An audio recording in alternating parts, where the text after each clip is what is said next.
සුබ දවසක් වේවා කියලා පිළිගන්නවා මගේ යාළුවෝ හැමෝම. අද අපි බලන්න හදන්නේ Planet of the Apes චිත්‍රපටි මාලාවේ තුන්වෙනි චිත්‍රපටියයි. අපි හිතන්නේවත් ඇති අවසානයක් තියෙන මේ චිත්‍රපටිය එක කෑල්ලක්වත් මිස් කරගන්නේ නැතුව බලන්න කියලා මම ඔයාලට ආරාධනා කරනවා. ඒ වගේම ඔයා තාමත් මේ channel එක subscribe කරලා නැත්නම් දැන්ම subscribe කරන්න කියලා ඉල්ලනවා. ඒ වගේම වීඩියෝ එක හොඳයි නම් like එකක් comment එකක් දාන්න අමතක කරන්න එපා. මේ චිත්‍රපටි මාලාවේ පළවෙනි සහ දෙවෙනි චිත්‍රපටිය මම මේ වෙනකොටත් මගේ YouTube channel එකට upload කරලායි තියෙන්නේ. මම recommend කරනවා මේ චිත්‍රපටිය බලන්න කලින් ඒ ෆිල්ම් දෙක බලලා ඉන්න කියලා. මම මේ ෆිල්ම් වල link මේ වීඩියෝ එකේ description එකේ දාලා තියන්නම්. මේ චිත්‍රපටි මාලාවේ මෙතෙක් සිද්ධ වුණු දේවල් කෙටියෙන් කියනවනම් විල් කියන විද්‍යාඥයා ඇල්සයිමර් රෝගයට ප්‍රතිකාරයක් වශයෙන් නිෂ්පාදනය කරන 112 කියන ඖෂධය ගැබිලි චිම්පන්සියට ලබා දීලා ඒකේ තත්ත්වය පරීක්ෂා කරනවා. මේ බෙහෙත නිසා ඒ ගැහණු චිම්පන්සියා බුද්ධිමත් චිම්පන්සියෙක් වෙනවා වගේම එක දවසක් මේ ගැහණු චිම්පන්සියා පරීක්ෂණාගාරයේ කරපු කලබලයක් නිසා ආරක්ෂකයන් මේ සතාට වෙන තියලා මරලා දානවා. සතාව මරලා දැම්මට පස්සේ තමයි විල් දැනගන්නේ එයා පැටියෙක් බිහි කරලා කියලා. වෙන කරන්න දෙයක් නැති නිසා විල් මේ පැටියව ගෙදර අරන් ගිහිල්ලා සීසර් කියලා නම තියලා එයාට දරුවෙක්ට වගේ සලකනවා. සීසරුත් විල්ට සලකන්නේ තමන්ගේම තාත්තා විදියට.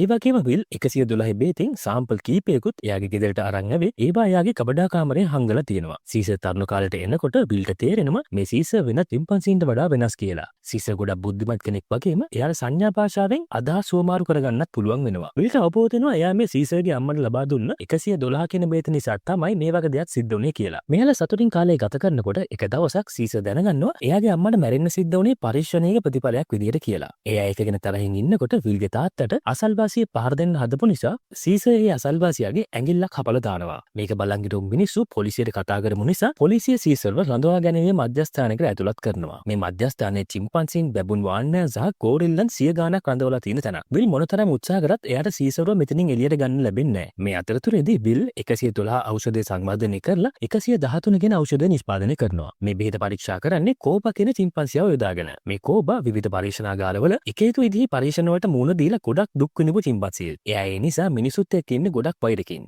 මේ 113 කියන බෙහෙත කෝබාට ලබා දෙනකොට එතන කාර්ය මණ්ඩලය අතේ සිද්ධ වුණ වැරද්දක් නිසා මේ බෙහෙත ෆ්‍රැන්ක්ලින් කියන සහායකවරයාට ආග්‍රහණය වෙනවා. මේ බෙහෙත නිසා කෝබාගේ බුද්ධිය වර්ධනය වුණත් ෆ්‍රැන්ක්ලින්ට සිමියොන් කියන වෛරසය වැළඳෙනවා. මේ අතරතුරේදී චිම්පන්සීන් රඳවා ගැනීමේ මධ්‍යස්ථානයේ පාලකයන්ගෙන් සිද්ධ වෙන හිරිහැර නිසා සීසර් මෙතනින් පැනලා යන සැලසුමක් හදනවා. එයා මුලින්ම මේ කණ්ඩායමේ නායකයා බවට පත් වෙනවා. ඊට පස්සේ එයා කරන්නේ තනියම මෙතනින් පැනලා ගිහිල්ලා විල් ගබඩා කාමරේ හංගලා තිබුණ 112 බෙහෙතෙන් සාම්පල් ටිකක් අරගෙන ආයෙමත් මේ මධ්‍යස්ථානයට එන එක. එයා මෙතනින් හැම වාහනයකටම මේ බෙහෙත ලබා දීලා එයාගේ මොලේ වර්ධනය කරනවා. ඊට පස්සේ මේ මුළු වාහන කණ්ඩායමත් අරගෙන මධ්‍යස්ථානයේ පාලකයන්ටත් පහර දීලා එතනින් පැනලා යනවා. එහෙන් පැනලා යන ගම සීසර්ගේ අම්මව රඳවලා තිබිච්ච පරීක්ෂණාගාරයට ගිහිල්ලා ඒකත් විනාශ කරලා එතන හිටපු කෝබා ඇතුළු තවත් වාහන කණ්ඩායමකුත් බේරගෙන රෙඩ්වුඩ් කියන කැලේට පැනලා යනවා. මේ කාලෙදිම තමයි ෆ්‍රැන්ක්ලින්ට වැළඳුණු සිමියොන් වෛරසය අනිත් මිනිසුන්ට බෝ වෙන්න පටන් ගන්නෙ. මේ වෛරසය ලෝකෙ වටේම ඉන්න මිනිසුන්ට වැළඳෙන නිසා රටවල් 28ක් එකතු වෙලා ඒකට බෙහෙතක් හොයාගන්න උත්සාහ කළත් ඒක සාර්ථක වෙන්නේ නැහැ. මේ නිසා ලෝකේ මිනිස්සු හැම කෙනෙක් වගේම මරණයට පත් වෙනවා. ඒ ස්වභාවිකවම මේ වෛරසයට ප්‍රතිශක්තියක් තියෙන මිනිස්සු කීප දෙනෙක් විතර මේ ලෝකෙ ඉතුරු වෙලා ඉන්නවා. එයාලා කීප දෙනා එකතු වෙලා කොලොනියක් හදාගෙන ජීවත් වෙනවා.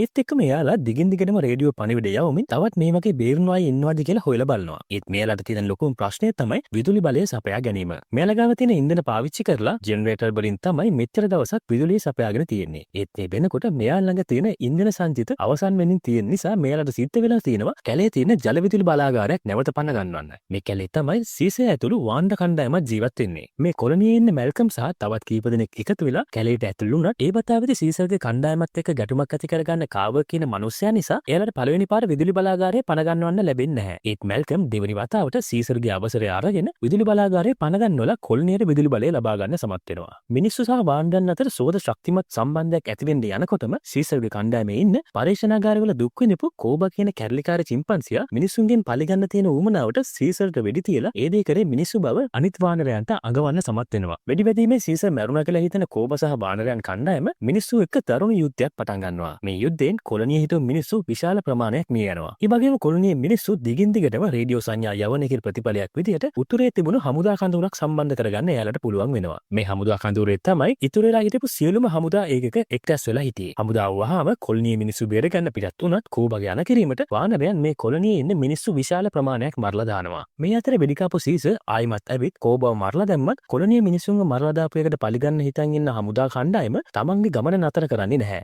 මෙතනින් දැන් තමයි තුන්වෙනි ෆිල්ම් එක පටන් ගන්නෙ. මේ ෆිල්ම් එක බලන්න කලින් ඔයාලා තාමත් අපිව subscribe කරේ නැත්නම් නැත්නම් දැම්ම subscribe කරන්න කියලා ඉල්ලනවා. ඒ වගේම වීඩියෝ එකට like එකක් දාන්නත් අමතක කරන්න එපා. එහෙනම් අපි තුන්වෙනි ෆිල්ම් එකට යමු. මේ ෆිල්ම් එක පටන් ගද්දිම අපිට පෙන්වන්නේ හමුදා විශේෂකාරයෙක්ගේ කණ්ඩායම කැණයක් මැදින් සීසර්ලගේ කඳවුර හොයාගෙන යන දර්ශනයක්. කොල්නියේ හිටපු මිනිස්සු මරලා දාපු එකට පලිගන්න දෙවුරලා ඉන්න හමුදාවේ ප්‍රධාන කර්නල්වරයා මේ හමුදා කණ්ඩායමට අණ දීලා තියෙන්නේ වාණ්ඩ කණ්ඩායම සමූල ඝාතනය කළා දාන්න කියලා. ඒ නිසා මේ විශේෂකාර බලකා කණ්ඩායම දැනට අවුරුදු 2ක විතර ඉඳන් තමයි සීසර්ලා පස්සෙන් පන්නන්නේ. ඒත් මෙයාලට සීසර්ලා ජීවත් වෙන තැන හොයාගන්න පුළුවන් වෙලා නැහැ. නමුත් මෙයාට ආරංචි ලැබිලා තියෙනවා සීසර් ඇතුළු කණ්ඩායම මේ කැලේ ආරක්ෂිත ස්ථානයක හැංගිලා ඉන්නවා කියලා. මේ හමුදා කණ්ඩායමට උදව් කරන වානරයන් කීප දෙනෙක්ම ඉන්නවා. මෙයාලා කෝබට පක්ෂපාතී වෙලා හිටපු අය. සීසර් කෝබව මරලා දැම්මට පස්සේ ඒ අය බය වෙලා තිනවා සීසර් තමන්වත් මරලා දායි කියලා. ඒ නිසා එයාලා සීසර්ගෙන් බේරෙන්න කියලා හිතාගෙන හමුදා කණ්ඩායමට එකතු වෙලා තිනවා. හමුදාවට කැලේ හුරු නැති නිසා මේ අය තමයි හමුදාවට සීසර්ලා ඉන්න තැන හොයාගන්න උදව් කරන්නේ. ඒ විදිහට සීසර්ලට ද්‍රෝහී වුණ අයගෙන් එක්කෙනෙක් තමයි ඩොන්කි කියන ගෝරිල්ලා. මේ හමුදා කණ්ඩායම මෙහිම පරිස්සමෙන් සීසර්ලා ඉන්න තැන හොයාගෙන කැලේ මැදින් එනකොට මෙතන හිටපු නේද හමුදා සෙබලෙක් දකිනවා චිම්පන්සියෙක් අශ්වයෙක්ගේ පිටේ නැගලා ඉන්නවා. මෙයා මේ චිම්පන්සියව එයාලගේ කැප්ටන්ට පෙන්නනකොට කැප්ටන් කරන්න ඉලක්කය අරගෙන මේ චිම්පන්සියට වෙඩි තියන්න හදන එක. එතකොට මෙතනට එන ඩොන්කි කියන ගෝරිල්ලා කැප්ටන්ට වෙඩි තියන්න ඉඩ දෙන්නේ නැතුව ඒ ළඟම තියෙන වානර කඳවුරක් පෙන්නනවා. කැප්ටන් මේ කඳුර දිහා බලනකොට තමයි දකින්නේ එතන වානරයන් විශාල ප්‍රමාණයක් ඉන්නවා කියලා. එයා ඊට පස්සේ කරන්නේ රේඩියෝ එක මාර්ගයේ එයාගේ කර්නල්ට මේ ගැන දැනුවත් කරන එක. කැප්ටන් කර්නල්ට කියනවා එයාලට වානර කඳවුරක් හම්බුණා. පේන විදිහට එතන ආයුධ තියෙන දෙකක් වගේ. නමුත් එතන වානරයන් විශාල කණ්ඩායමක් ඉන්නවා කියලා කියනවා. කර්නල් කැප්ටන්ට අනදෙනවා මේ වානර කඳවුර විනාශ කරන්න කියලා. කර්නල් කියන්නේ අකුරටම පිළිපදින මේ හමුදා කණ්ඩායම RPG සහ තුවක්කු පාවිච්චි කරලා මේ වානර කඳවුරට ලොකු ප්‍රහාරයක් තියත් කරනවා. මේ එක දිගට සිදු කරන ප්‍රහාර නිසා එතන හිටපු වානරයන් විශාල ප්‍රමාණයක් මිය යනවා. මෙන්න මේ ප්‍රහාරය සිද්ධ වෙනකොට එතන හිටපු චිම්පන්සියෙක් ඉක්මනින් අශ්වයෙක්ගේ පිටේ නැගලා ගිහිල්ලා මේ වෙනකොට දඩේමේ ගිහිල්ලා හිටපු සීසර් ඇතුළු කණ්ඩායමට මේ ප්‍රහාරය ගැන විස්තරي කියනවා. මේ ප්‍රහාරය ගැන අහපු සීසර් එයාගේ කණ්ඩායමත් එක්ක මේ සටන මැදට එන්නේ දරා ගන්න බැරි තරම් තරහකින්. එතෙන්ට ආපු සීසර් මේ වානරයන්ට සිද්ධ වෙලා තියෙන දේ දැකලා ගොඩක් දුක් වෙනවා. සීසර්ට මිනිස්සුත් එක්ක ගැටුමක් ඇති කරගන්න අවශ්‍යතාවයක් නැහැ. පහුගිය අවුරුදු දෙකේදීම එයා කරේ මිනිස්සුන්ව මග ඇරලා එයාගේ කණ්ඩායම තවත් කැලේ ඇතුළට අරන් ගියපු එක.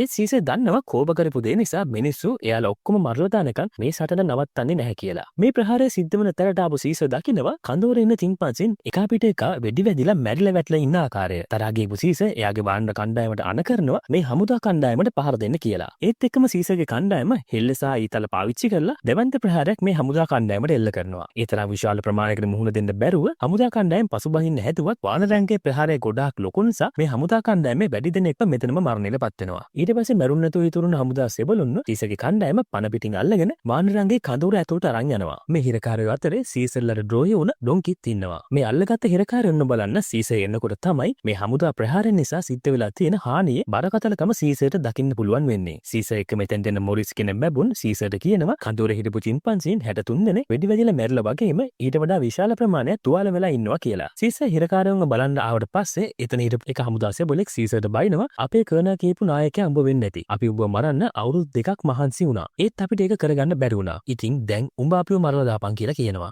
ඒත් සීසර් මේ හමුදා සෙබළට කියනවා මේ සටන පටන් ගත්තේ මම නෙමෙයි. මේ සටන පටන් ගත්තේ වානරව මම මරලා දැම්මා. උගේ නම කෝබා. මම දැන් සටන් කරන්නේ වානරයන් ආරක්ෂා කරගන්න. ඊට පස්සේ ඩොන්කිගේ පැත්ත හැරුණු සීසර් කියනවා මම මේ වානරයව දන්නවා. මෙයා කෝබට උදව් කරපු කෙනෙක්. මෙයාලා මාව මරන්නත් උත්සාහ කරා. දැන් මෙයාලා මිනිස්සුන්ගේ පැත්තේ ඉන්නේ. ඒ මම මෙයාලා මරයි කියලා හිතන බයට කියලා කියනවා. එතකොටම ඩොන්කි සීසර්ට කියනවා මම උඹට බය නැහැ. උඹයි මට බය වෙන්න ඕනේ. බලමු මේ කැලේ උඹව කොච්චර කාලයක් ආරක්ෂා කරයිද කියලා. මිනිස්සු අනිවාර්යයෙන්ම උඹව මරනවා කියලාත් කියනවා. ඒ වගේම කර්නල්ගේ බලය ගැන උඹලා තාම දන්නේ නැහැ කියලාත් කියනවා. ඒක කියනකොටම එතන හිටපු වානරේ එයාගේ හෙල්ලෙන් ඩොන්කිගේ ඔරුවට සැර පාරක් ගහනවා. ඒ පාරේ සැරට ඩොන්කි බිමට වැටෙනවා. ඊට පස්සේ සීසර් වින්ටර් කියන සුදු වානරයට මේ ඩොන්කිව මෙතනින් අරන් යන්න කියලා කියනවා. එතෙන් දෙන වින්ටර් මේ ඩොන්කිව එතනින් අරන් යනවා. ඊට පස්සේ ලූකා කියන ගෝරිල්ලා සීසර්ගෙන් අහනවා අපි දැන් මේ මිනිස්සුන්ට මොකද කරන්න කියලා. හැමෝම හිතන්නේ සීසර් මේ මිනිස්සුන්ව මරලා දායි කියලා. ඒත් සීසර් කරන්නේ කවුරුත් හිතපු නැති දෙයක්. එයා මේ මිනිස්සුන්ව ගැට ගහලා අශ්වය දෙන්නෙක්ගේ බිරේ නග්ගවලා මේ කැලෙන් එළියට යන්න කියලා කියනවා. ඒ වගේම කර්නල්ට කියනවා වානරයන් පස්සෙන් පන්නන එක නතර කරන්න කියලා. එතකොට මේ මරණ නවතිවි කියලාත් කියනවා. එහෙම කියලා හමුදා සෙබළුන්ව මෙතනින් යවනවා. මෙතෙන් දෙන මොරිස් සීසර්ගෙන් අහනවා මේ සෙබළු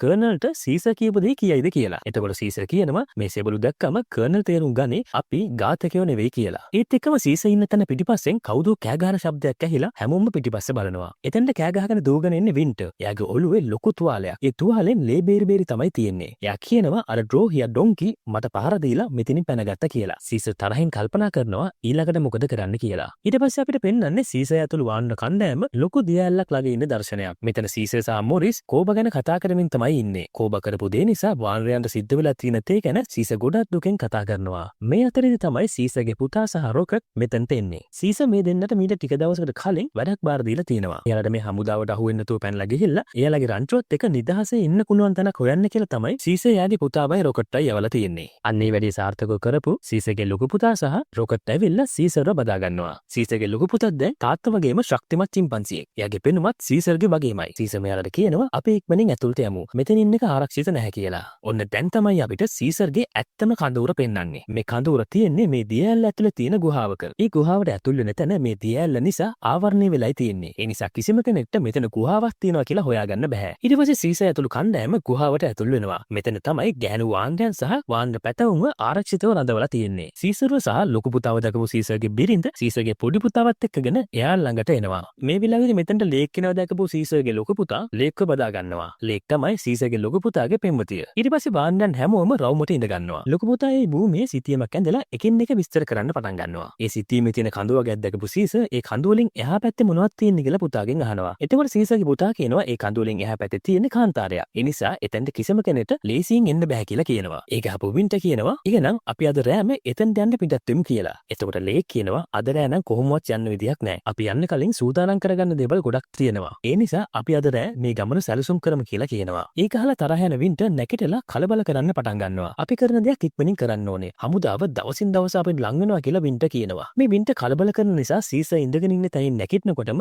වින්ට හිමින් සැරේ ඉඳ ගන්නවා. මොකද මේ හැම වාහනයක්ම සීසයට ගොඩක් කරු කරනවා. සීස කියනවා අපි තාම ඉන්නේ සැලසුම් කරන මට්ටමේ. මේ කැලෙන් යන්න ආරක්ෂිත මාර්ගයක් හොයාගන්න ඕනේ. මොකද මෙතන ගොඩක් දෙනෙක් ඉන්නවා. ඒ වගේම පොඩි පැටවුනුත් ඉන්නවා. එයාලව අපි ආරක්ෂිතව මෙතනින් ගෙනියන්න ඕනේ. ඒ නිසා අපි මේක කරන්න ඕනේ හොඳට සැලසුම් කරලා කියලා සීස කියනවා. අනෙක් හැම වාහනයක්ම සීසල්ගේ කතාව අනුමත කරනවා. ඊළඟට අපිට පෙන්වන්නේ එදාම දවසේ රාත්‍රී දර්ශනයක්. සීසගේ කණ්ඩායමේ හැමෝම නිදාගෙනයි ඉන්නේ. ඒ සීසර්ට නිින්ද යන්නේ නැහැ. එයා නිදාගෙන ඉන්න යාගේ බිරිඳගේ පොඩි පුතාගේ ඔළුව අත ගාමින් තමයි ඉන්නේ. එකපාරටම සීසර්ට පුදුම දෙයක් දකින්න ලැබෙනවා. ගුහාවේ කට ආවරණය කරලා තියෙන දියඇල්ලට එහා පැත්තෙන් ලේසර් කීපයක් ගුහාව ඇතුළට එනවා. සීසර් ඒ දිහා බලන් ඉන්නකොට තමයි තේරෙන්නේ හමුදා කණ්ඩායමක් මේ ගුහාව වට කරලා කියලා. මේ හමුදාව අතේ තියෙන තුවක්කුව ලේසර් තමයි මේ විදිහට පේන්නේ කියලා එයාට තේරෙනවා. සීසර් දියඇල්ල ළඟට ගිහිල්ලා මොකක්ද පරීක්ෂා කරනවා කියලා දැකපු සීසර්ගේ පුතත් සීසර් ළඟටම එනවා. සීසර් යට නිශ්ශබ්ද වෙන්න කියලා සංඥා කරලා අම්මමයි මල්ලිවයි ආරක්ෂා කරන්න කියලා ලොකු පුතාව අම්මලකාවට යවනවා. සීසර් දන්නවා මේ ගුහාවට ඇතුල් වෙන්න තවත් පාරක් තියෙනවා කියලා. සීසර්ට ඕන වෙනවා ඒ පාරෙනු හමුදා සෙමුණු ගුහාව ඇතුළට ඇවිල්ලාද කියලා බලාගන්න. හැබැයි සීසර් මිනිසුන්ගෙන් කොයි වෙලේ කරදරයක් වෙයිද කියලා දන්නේ නැති නිසා හැමදාම ඒ පාරටත් ආයුධ සන්නද්ධ වාහනයන් යොදවලායි තියෙන්නේ. ඒ තත්ත්වය බලා ගන්න ඕන නිසා සීසර් මේ පාර දිගේ ඉස්සරහට තුවන්න පටන් ගන්නවා. ඇත්තටම මේ වෙද්දී සෙබළු ඒ පාර හොයාගෙන ගුහාව ඇතුළට ඇවිල්ලා තමයි ඉන්නේ.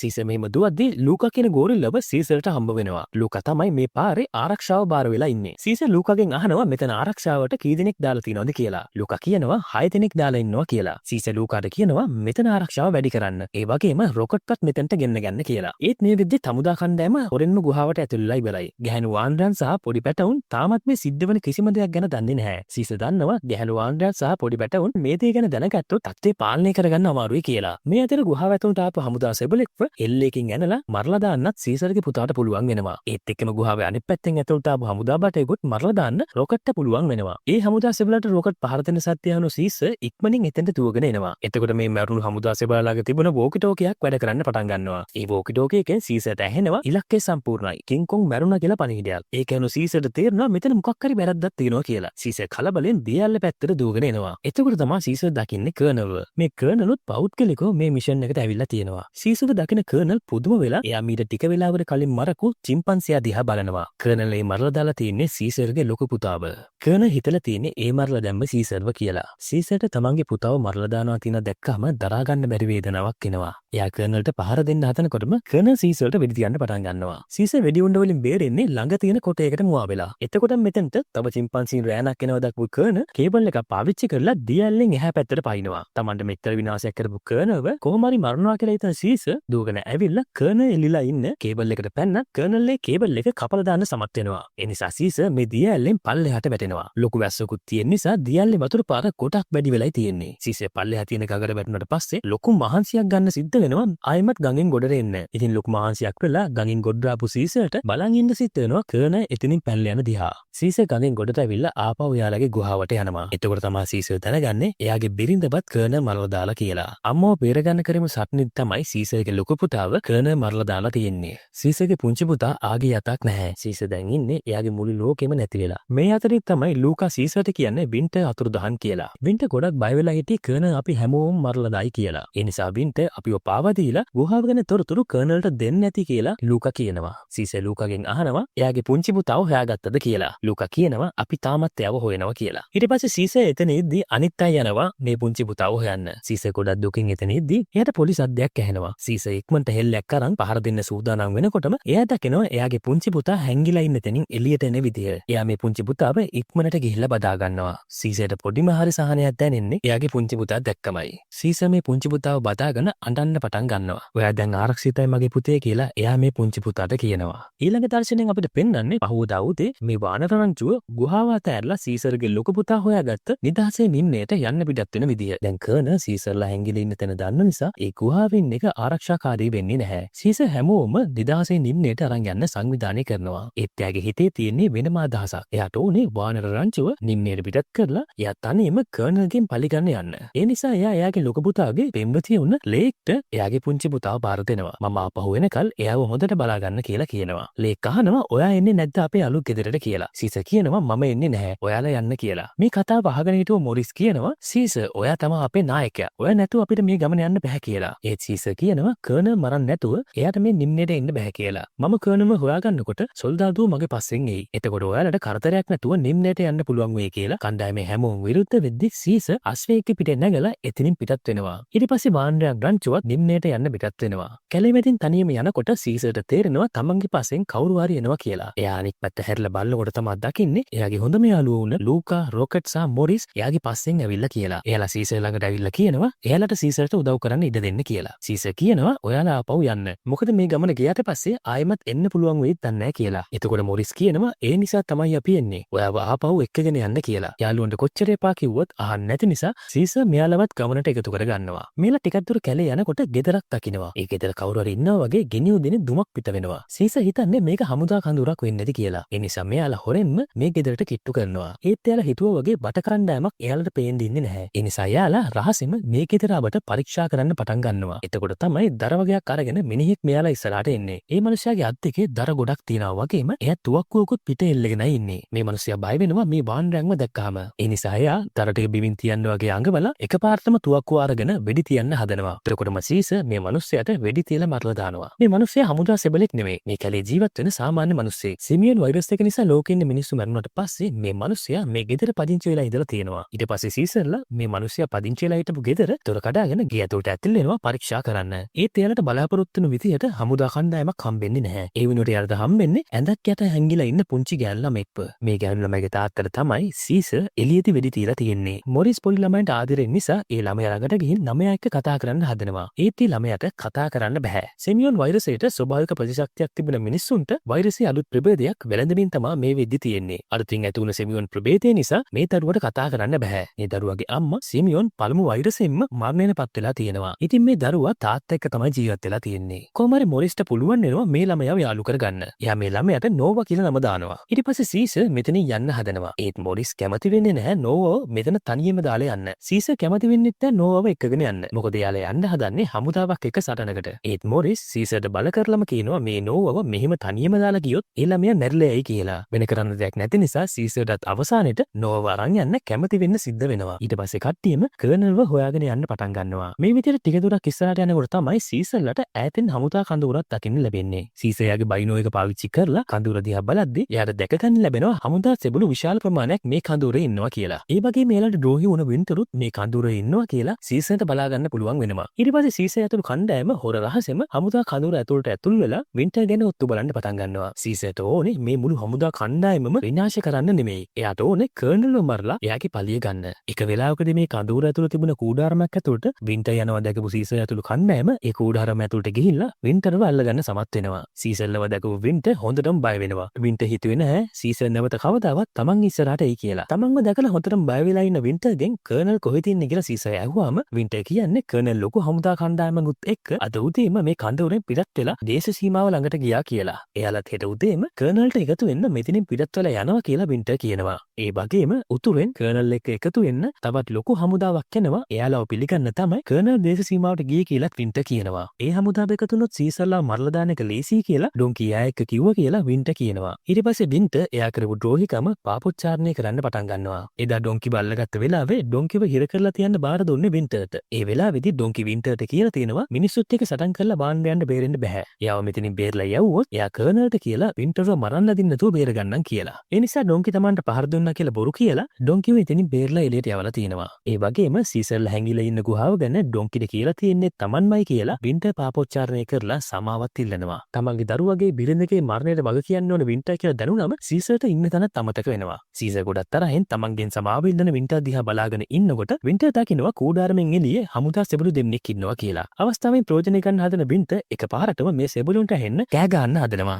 වින්ටර් ආයිමත් යාලව අහු කරලා දෙන්න හදන්නේ කියලා තේරෙන සීසර් ඇතුළු කණ්ඩායම ඉක්මනින්ම වින්ටර්ව අල්ල ගන්නවා. සීසර් වින්ටර්ගේ බෙල්ල වටෙන් එක අතක් දාලා අනිත් අතින් වින්ටර්ගේ කට තද කරගෙන ඉන්නවා. මේම කරන්නේ වින්ටර්ට කෑ ගහන්න බැරි වෙන්න. වාසනාවකට සෙබළු දෙන්නට කිසිම දෙයක් ඇහෙන්නේ නැහැ. ඒ දෙන්න ටික වෙලාවක් කූඩාරම ළඟ ඉඳලා වෙන රාජකාරියකට පිටත් වෙලා යනවා. සෙබළු දෙන්න එතනින් ගියාම තමයි සීසර් දකින්නේ එයා වින්ටර්ව අල්ලන් හිටපු විදිය නිසා හුස්ම ගන්න බැරුව වින්ටර් මැරිලා කියලා. ඊට පස්සේ මෙයාලා හොරෙන්ම මේ කඳුරෙන් එළියට පැනලා යනවා. කඳුරෙන් එළියට ආපු මෙයාලා නෝවත් එක්ක කැලේ මැදට ගිහිල්ලා ඊළඟට මොකද කරන්න කියලා සැලසුම් කරනවා. හෙට උදේට මේ සෙබළු කණ්ඩායමත් කර්නර් ඉන්න තැනට යන නිසා අපි හෙට උදේට සෙබළු පස්සෙන් ගිහින් කර්නර් හොයාගමු කියලා හැමෝම කතා වෙනවා. එදා රෑ සීසර්ට හීනයක් පේන්න ගන්නවා. එයාට හීනෙන් පේන්නේ කෝබව. කෝබලේ පෙරාගෙන තමයි ඉන්නේ. එයා සීසර්ට කියනවා වාන්රන් කවදාවත් වාන්රන් මරන්න නැහැ කියලා. ඒක සීසර් එයාගේ කණ්ඩායමට දාපු නීතියක්. වින්ටර් සීසර්ගේ අතින් මැරුණ නිසා තමයි සීසර්ට මේ වගේ හීනයක් පේන්නේ. සීසර් මේ හීන නිසා බය වෙලා හැරෙනවා. ඊළඟට අපිට පෙන්වන්නේ පහවදා උදේ හමුදා කණ්ඩායම කර්නර් ඉන්න තැනට යන්න කඳුර අතෑරලා පිටත් වෙලා යන විදිහ. සීසර් අතුරු කණ්ඩායමත් මේ හමුදා සෙබළු පස්සෙන්ම යන්න පටන් ගන්නවා. හමුදා සෙබළු දේශ සීමාව පැත්තට යන්නේ හිම වැටුණු කඳු තියෙන මාර්ගයක් දිගේ. හමුදා කණ්ඩායම පස්සෙන් ආපු සීසර් දකිනවා එකපාරටම හමුදා කණ්ඩායම නතර වුණා කියලා. ඒත් එක්කම වෙඩි ශබ්ද කීපයක් ඇහුණ නිසා සීසර් හිතන්නේ හමුදාව එයාලට වෙඩි තියනවා කියලා. ඒ නිසා සීසර් ඇතුළු කණ්ඩායම ඉක්මනට ගලකට ආවරණය වෙලා හමුදාව දිහා බලන් ඉන්නවා. ටිකක් වෙලා යනකොට තමයි එයාලට තේරෙන්නේ හමුදාව වෙඩි තියලා තියෙන්නේ එයාලට නෙවෙයි. ඒ කණ්ඩායමේම තවත් සෙබළු කීප දෙනෙක්ට කියලා. මෙයාලට හිතා ගන්න බෑ ඇයි මේ හමුදාව එයාලගේම සහෝදර සෙබළු ටික දෙනෙක්ව මරලා දෙන්නේ කියලා. වෙඩි තියපු හමුදාව එතනින් ගියාට පස්සේ සීසර්ලා ඒ වෙඩි වැදෙන මිනිසුන්ට ලං වෙලා බලනවා. එතන එක සෙබළෙක්ට පණ තියෙන නිසා සීසර්ලා ඉක්මනින් මෙයාට ලං වෙලා ඇයි එයාලගේම හමුදාව එයාලට වෙඩි තිබ්බේ කියලා අහනවා. එතකොට තමයි සීසර්ට තේරෙන්නේ මේ මිනිස්සයාට නොවට වගේම කතා කරන්න බෑ කියලා. සිමියොන් වෛරසයේ අලුත් ප්‍රභේදය නිසා මිනිස්සුන්ට කතා කරන්න බැරුව යනවා. ඒත් ඒකේ සතුටට බලපෑමක් වෙන්නේ නැහැ. මේ අලුත් ප්‍රභේදය නිසා තමයි නොවටත් හමුදා සෙබළටත් කතා කරන්න බැරි වෙලා තියෙන්නේ. මේ රෝගේ පාලනය කරන්න බෙහෙතක් නැති නිසා කර්නර් අනදීලා තියෙන්නේ ආසාදනය වුණු මිනිස්සුන්ට ඒ වෙලාවෙම වෙඩි තියලා මරලා දාන්න කියලා. නැත්තම් ඒක අනිත් හැම මිනිහෙක්ටම බෝ වෙනවා. මේ මිනිස්සයාත් වෙඩි වැදුණු තුවාල නිසා ටික වෙලාවකින් මැරිලා යනවා. ඊට පස්සේ සීසර්ලත් මෙතනින් පිටත් වෙලා හමුදා කණ්ඩායම ගියු පැත්තට යනවා. ඒත් එයාට හමුදාව මග ඇල්ල නිසා හමුදාව ගියු පාරක් හොයාගන්න බැරි වෙනවා. ඊට පස්සේ මෙයාලා කරන්නේ නොවව බිම තියලා එතන තියෙන උස ටෙලිෆෝන් ටවර් එකකට නගින එක. එයාලා ඒකට නැගලා හමුදාව ගියු පැත්තක් හෙව්වා. මෙයාට හමුදාවේ කිසිම සලකුණක් දකින්න ලැබෙන්නේ නැහැ. මේ අතරදී බිම ඉන්න නෝව ළඟට සීත කබායක් ඇඳගත්ත පොඩි ළමෙක් එනවා. එයාගේ මූණ අපිට පෙන්වන්නේ නැහැ. අපිට පෙන්වන්නේ එයාගේ කබාය විතරයි. එයා සීතලෙන් බේරෙන්න සපත්තුත් දාලා තමයි ඉන්නේ. පුංචි නෝවට පේන්නේ නැති වෙන්න අශෝය ඉන්න තැනට ආපු මේ කෙනා සීසර්ගේ තුවක්කුව හොරකම් කරනවා. ටවර් එක උඩ හිටපු ලූකා නිකමට බිම්බලෙත් තමයි දකින්නේ කවුද කෙනෙක් එයාලගේ බඩු හොරකම් කරනවා කියලා. ලූකා හයියෙන් ගොරවනකොට සීසරුත් දකිනවා මේ හොරාව. ඒ වගේම හොරත් දැනගන්නවා සීසර්ලා එයාව දැක්කා කියලා. එයා කරන්නේ සීසර්ලාගේ අශ්වයෙක්ගේ පිටෙන් නැගලා එතනින් පැනලා යන එක. සීසර්ලා ඉක්මනින් ටවර් එකෙන් බැහැලා අනිත් අශ්වයෙක්ගේ පිටෙන් නැගලා මේ හොරාගේ පස්සෙන් පන්නන්න පටන් ගන්නවා. මේ හොරත් අශ්වයාගේ පිට යන ගමන් පිටිපස්සෙන් පන්නන සීසර්ලාට වෙඩි තියන්න පටන් ගන්නවා. මේ හොරා මෙහෙන් පැනලා ගිහින් ගොඩනැගිල්ලක් ඇතුළට ඇතුල් වෙනවා. ඒත් මේ ගොඩනැගිල්ල ඇතුළටත් සීසර්ලා ආපු බව දැක්ක මේ හොරා Tamanට බේරුමක් නැහැ කියලා දැනගෙන සීසර්ලාට යටත් වෙනවා. මේ වෙලාවෙත් තමයි හොරාගේ මූණ අපිට හරියටම පෙන්වන්නේ. අපි හිතන් හිටියට මේ ඉන්නේ පොඩි ළමෙක් කියලා ඇත්තට මේ ඉන්නේ පොඩි ළමෙක් නෙමෙයි. මේ ඉන්නේ චිම්පන්සියෙක්. එයා අනිත් චිම්පන්සින් තරම් හොඳට වර්ධනය වෙලා නැහැ. ඒ නිසා එයාව පේන්නේ පොඩි ළමෙක් වගේ. මේ චිම්පන්සියා ඉඳලා තියෙන්නේ සත්තුවත් එක්ක එයාගේ රංචුවත් එක්ක. මෙතන ඉන්නකොට තමයි මේ වානර රංචුවට සිමියොන් වෛරස් එක ආසාදනය වෙලා වෙලා තියෙන්නේ. මේ වෛරස් එක මිනිස්සුන්ට මාරාන්තික වුණත් වානරයන්ට කිසිම හානියක් වෙන්නේ නැහැ. මේ වෛරස් එක නිසා සත්තු අතේ හිටපු හැම වානරයෙක්ම බුද්ධිමත් වානරයෙක් බවට පත් වෙලා තියෙනවා. ඒක හරියට සීසර්ලගේ කණ්ඩායමට වුණා වගේ. ඒ මිනිස්සු දැනගෙන තියෙනවා මේ වානරයෝ ටික බුද්ධිමත් වුණ නිසා ඒක යාලට තරජනයක් කියලා. ඒ නිසා ඒ සත්තු අතේ හිටපු හැම වානරයෙක්ම මිනිස්සු ටික එකතු වෙලා මරලා දාලා තියෙනවා. ඒත් මේ පුංචි වානරයා කොහොම හරි එතනින් පැනගන්න සමත් වෙලා තියෙනවා. ඊට පස්සේ එයා ගොඩක් දුක් විඳලා තමයි දැන් මෙහෙම බේරිලා ඉන්නේ. මේ පුංචි වානරයා එයාව අඳුන්ලා දෙන්නේ බෑඩ් ඩේප් කියන නමින්. ඒ නිසා මමත් මෙතනින් එයාට බෑඩ් ඩේප් කියලා කතා කරන්න. මේ බෑඩ් ඩේප් දකින්නවා නෝවා සීතල නිසා ගොඩක් අපහසුයෙන් ඉන්නේ කියලා. ඒ නිසා එයා එයාගේ කබායේ ගලවලා නෝවාට ඇඳගන්න දෙනවා. ඊට පස්සේ සීසල්ලා ගොඩක් වෙලාවකින් කාලා නැහැ කියලා දැනගත්ත මේ බෑඩ් ඩේප් එයා ළඟ තියෙන කැම්ප් එකක් වගේක් සීසල්ලාට කන්න කියලා දෙනවා. මේ කැම්ප් එකට වල ගහලා තියෙන්නේ කැලිෆෝනියා දේශ සීමාව නිරෝධායන මධ්‍යස්ථානය කියලා. සීසල්ට තේරෙනවා මේ නිරෝධායන මධ්‍යස්ථානයට තමයි කර්නල්ගේ කණ්ඩායම යන්න ඇත්තේ කියලා. ඊට පස්සේ සීසර් මේ බෑඩ් ඩේප්ෙන් අහනවා මේක කොහෙන්ද හොයාගත්තේ කියලා. බෑඩ් ඩේප් කියනවා ඒක ගොඩක් නරක තැනක්. ඒක හරියට මිනිස් සත්තු වත්තක් වගේ. ලෙඩ වුණු මිනිස්සු එතන තියෙන ලොකු තාපෝලෙන් පැනලා යන්න හදනකොට සෙබළු එයාට වෙඩි තියලා මරලා දානවා. ටික දවසක් ගියාම එතන හිටිය හැමෝම ලෙඩ වුණා. ඊට පස්සේ ඒ හැමෝම මැරිලා ගියා කියලාත් කියනවා. සීසර්ට දැන් හොඳටම විශ්වාසයි කර්නල් යන්න ඇත්තේ මේ නිරෝධායන මධ්‍යස්ථානයට කියලා. එයා මේ බෑඩ් ඩේප්ෙන් අහනවා එයා වෙතෙන් එක්කගෙන යන්න පුළුවන්ද කියලා. ඒ බෑඩ් ඩේප් නැවත කවදාවත් එතනට යන්න කැමති වෙන්නේ නැහැ. සීසර්ලා කොච්චර ඉල්ලුවත් එයා ඒකට කැමති වෙන්නේ නැහැ. නමුත් එතන රෑ හැමෝම නිදාගෙන ඉන්නකොට මේ බෑඩ් ඩේප් දකින්නවා සීසර් පුංචි ගෑන් ළමයා දිහා දුකෙන් බලාගෙන ඉන්නවා කියලා. ඉතින් බෑඩ් ඩේප් සීසර්ගෙන් අහන්න පටන් ගන්නවා ඇයි දුකෙන් මේ ළමයා දිහා බලාගෙන ඉන්නේ කියලා. සීසර් කියනවා නෝවට දැන් මේ ලෝකේ කවුරුත් නැහැ කියලා. ඊට පස්සේ බෑඩ් ඩේප් සීසර්ගේ පවුලයාගේ විස්තර අහනවා. එතකොට තමයි සීසර් කර්නල් එයාගේ පවුලට කරපු දේ කියන්නේ. මේ කතාව ඇහුවට පස්සේ මේ බෑඩ් ඩේප් කැමති වෙනවා සීසර් ලබ නිරෝධායන මධ්‍යස්ථානයට එක්කන් යන්න. පහවදා උදේම මේ අය දේශ සීමාවට යන්න පිටත් වෙනවා. මේ වෙලාවේදී තමයි නෝවා මල් පිපිලා තියෙන ලොකු ගහක් දකින්නේ. එයා ඒ ගහ යටට වෙලා මල් වල ලස්සන බලද්දි ලූකා එතෙන්ට ඇවිල්ලා මලක් කඩලා මේ ළමයාගේ කනේ රඳවනවා. ටික ටික මේ අය මේ ගෑන් ළමයට ආදර වෙන්න පටන් අරන් තියෙන්නේ. ඊට පස්සේ මේ කණ්ඩායම එයාලගේ ගමන හිම පිරුණු පාරක යන්න පිටත් වෙනවා. මෙයාලා මේ පාර දෙක ඉස්සරහට යනකොට හමුදා කඳවුරක් ඈතින් තියලා දකින්න පුළුවන් වෙනවා. සීසර් අනිත් අයට එතෙන්ද වෙලා ඉන්න කියලා ලූකා එක්කගෙන හමුදා කඳවුර පේන මානෙට යනවා තොරතුරු ටිකක් බලා ගන්නයි. මේ දෙන්නා මෙහෙම තොරතුරු බල බල ඉන්නකොට මෙයාලා දෙන්නම දන්නෙත් නැතුව සෙබළු දෙන්නෙක් එකපාරටම මෙයාලට පහර දෙනවා. ලූකා මෙතන ඉන්න එක සෙබළෙක් ඇඟට පයින්නවා. ඒත් සීසර්ට මුකුත් කරගන්න වෙන්නේ නැහැ. ඒ සෙබළා සීසර් තුවක්කු මානගෙන වෙඩි තියන්න සූදානම් වෙනවත් කොහෙද ඉඳලා රොකට් මේ සෙබළගේ ඇඟට පැනලා ඒ සෙබළව ඉවරයක් කරනවා. ඊට පස්සේ රොකට් සහ සීසර් ලූකා ළඟට යනවා. අවාසනාවට අර සෙබළගේ ඇඟට පනිනකොට ඒ සෙබළගේ තුවක්කු අග රඳවලා තියෙන පිහිය ලූකාගේ බඩ පසාරු කරගෙන ලොකු තුවාලයක් ඇති කරලා තියෙනවා. ලූකා අමාරුවෙන් නැගිටින්න හදද්දී සීසරුයි රොකට්ුයි එතෙන්ට ඇවිල්ලා ලූකා වත්තම් කරගෙන අනිත් අය ඉන්න තැනට එක්කගෙන යනවා. ඒත් ලූකාට හොඳටම අමාරුයි. ලූකාව දැකපු නෝවා හොඳටම අඬන්න පටන් ගන්නවා. ඊට පස්සේ උදේ බරුවේ එයාගේ කනේ රඳවපු පුංචි මල්කිනිත් අරගෙන ලූකාගේ කනේ රඳවනවා. ලූකාට ඒ වෙලාවෙදි පුංචි හිනාවක් ඇති වෙනවා. ඒ වගේම ඒත් එක්කම ලූකා සදහටම ඇස් දෙක පියා ගන්නවා. සීසර් ඇතුළු කණ්ඩායමට ලූකාගේ නැතිවීම දරා ගන්න බැරි තරම් කම්පනයක් ඇති කරනවා. මොරිස් සීසර්ට කියනවා අපිට ආපහු හැරලා යන්න තාමත් ප්‍රමාද නැහැ කියලා. ඒත් රොකට් ඒ අදහසට විරුද්ධ වෙනවා. එයා කියනවා ලූකාගේ මරණයට වටිනාකමක් ලැබෙන්න නම් අපි මේ පටන් ගන්න වැඩේ ඉවරයක් කරන්න ඕනේ කියලා. සීසර්ටත් එයාගේ පරිගැනීම නතර කරන්න ඕන වෙන්නේ නැහැ. ඒ නිසා එයා කියනවා ලූකාට කරපු දෙයට උන්ට කෙවන්න සිද්ධ වෙයි කියලා. සීසර්ගේ වියුරු පරිගැනීම ගැන තේරුණු මොරිස් සීසර්ට කියනවා ඔයත් හරියට කෝබ වගේ කියලා. සීසර්ට මේ කතාවට හොඳටම තරහ ගිහිල්ලා එයා අනිත් අයට බනිනවා ඔයාලා එක්කන් ආපු එක මගේ වැරද්දක්. ඒ නිසා දැන්ම ආපහු හැරිලා ගිහින් අපේ රංචුවට එකතු වෙන්න. මම මෙතන ඉඳන් යන්නේ තනියම කියලා. එහෙම කියලා එයා තනියම කර්නල් හොයාගෙන පිටත් වෙනවා. මොරිස් සහ රොකට් කරන්නේ මොකක්ද කියලා හිතා ගන්න බැරුව සීසර් යන දිහා බලන් ඉන්නවා.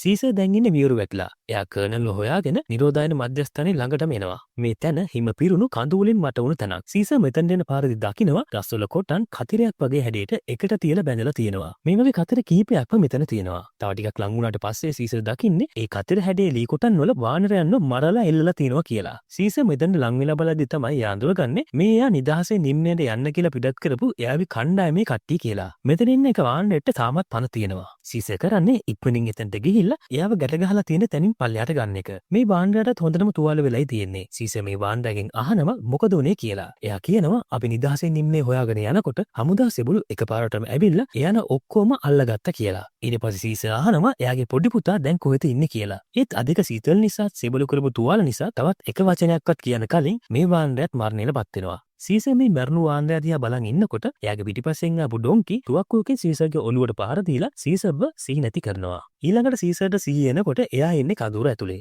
ඒ වගේම එයා ඉස්සරහින් හමුදා සෙබළෙක් සීසර්ගේ මූණටම දුන්නක් එල්ල කරගෙන ඉන්නවා. සීසර්ට කටහඬක් ඇහිලා හැරිලා බලද්දි තමයි එයා කර්නල්ව දකින්නේ. සීසර් කර්නල්ව දැකලා තමන්ගේ පවුලත් මරලා එයාගේ රංචුවත් හිර කරගෙන ඉන්න කර්නල්ට පහර දෙන්න හදනවා. එතකොට තමයි සීසර්ට තේරෙන්නේ එයාගේ බෙල්ලට යකඩ දන්වලක් දාලා තිනවා කියලා. ඒ දන්වල අල්ලන් ඉන්නේ ඩොන්කි. මේ ඩොන්කි සීසර්ට කර්නල්ට පහර දෙන්න බැරි වෙන්න තද කරලා මේ යකඩ දන්වල අල්ලන් ඉන්න නිසා සීසර්ට කර්නල්ට පහර දෙන්න ලැබෙන්නේ නැහැ. කර්නල් සීසර්ගෙන් අහනවා මම එදා මැරුවේ කාවද කියලා. සීසර් තරහෙන් කියනවා ඒ මගේ බිරිඳයි දරුවයි කියලා. කර්නල් ගණන් ගන්නේ නැහැ සීසර් කියන ඒවා. එයා කට්ටියට අණ කරනවා සීසර්ව එයාගේ පස්සෙන් අරගෙන එන්න කියලා. කර්නල් සීසර් අරගෙන යන්නේ විශාල හිර කූඩුවක් තියෙන තැනකට.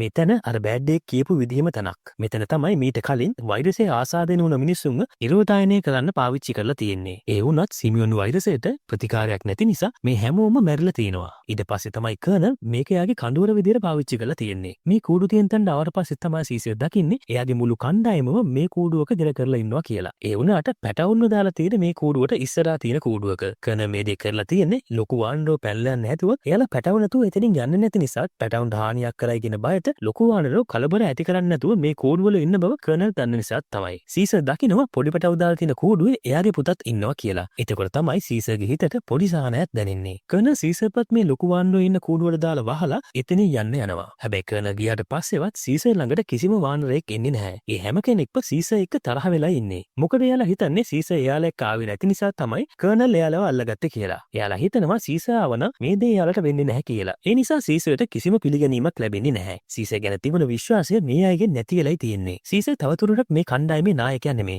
සීසර්ගේ ලොකු පුතාගේ පෙම්වතිය ලේක් විතරයි සීසර් එක්ක කතා කරන්නේ. අනිත් අය සීසර්ව තනි කරනවා. එතකොට තමයි සීසර්ට තේරෙන්නේ පරිගැනීම ගැන විතරක්ම හිතපු නිසා තමන්ගේ කණ්ඩායමට අද දුක් විඳින්න සිද්ධ වෙලා තියෙනවා කියලා. පහවත උදේ හමුදා කණ්ඩායමක් ඇවිත් මේ වානරයන්ව කූඩු වලින් එළියට අරගෙන කඳවුර ඇතුළෙම තියෙන වැඩබිමකට අරන් යනවා. කර්නල් මේ වානරයන්ව යොදාගෙන විශාල කළුගල් තාප්පයක් තමයි හදන්නේ. සීසර්ට පුදුමත් හිතෙනවා මේ තරම් විශාල තාප්පයක් හදන්නේ ඇයි කියලා. ඒ වගේම එයා දකිනවා ස්වයංක්‍රීය මිසයිල් පද්ධතිය මේ කඳවුරේ සවි කරලා තියෙනවා කියලා. සීසර්ට තේරෙනවා මොකක් හරි භයානක දෙයක් ඉස්සරහට සිද්ධ වෙන්න යනවා කියලා. සෙබළුමේ වැඩබිමට වානරයන් ගෙනල්ලා එයාලා ලව්ව විශාල කළුගල් තාප්පය හදන්න පටන් ගන්නවා. ඒත් මේ වානරයන්ට මෙතෙන්ට ආපු දවසේ ඉඳලා මුකුත්ම කන්න ලබා දීලා නැහැ. ඒ නිසා මේ වානරයෝ ඉන්නේ ගොඩක් දුර්වල වෙලා. ඉතින් එක බැබුන් වාන්නෙක් විශාල ලී කොටයක් අට්ටාලයක් උඩට අරන් යන්න හදනකොට එයා ගැන්ඩේ ශක්තිය නැතුව ඒ ලී කොටයත් එක්කම එයා පල්ලෙහාට වැටෙනවා. මේක දැකපු කර්නල් ඩොන්කිට අන්න දෙනවා ඒ බැබුන්ට කසපාරවල් දෙන්න කියලා. ඩොන්කි මේ බැබුන්ව ඇදලා අරගෙන එයාට කසපාරවල් කීපයක් දෙනවා. ඒ කසපාරවල් වලට බැබුන්ගේ පිටත් තුවාල වෙනවා.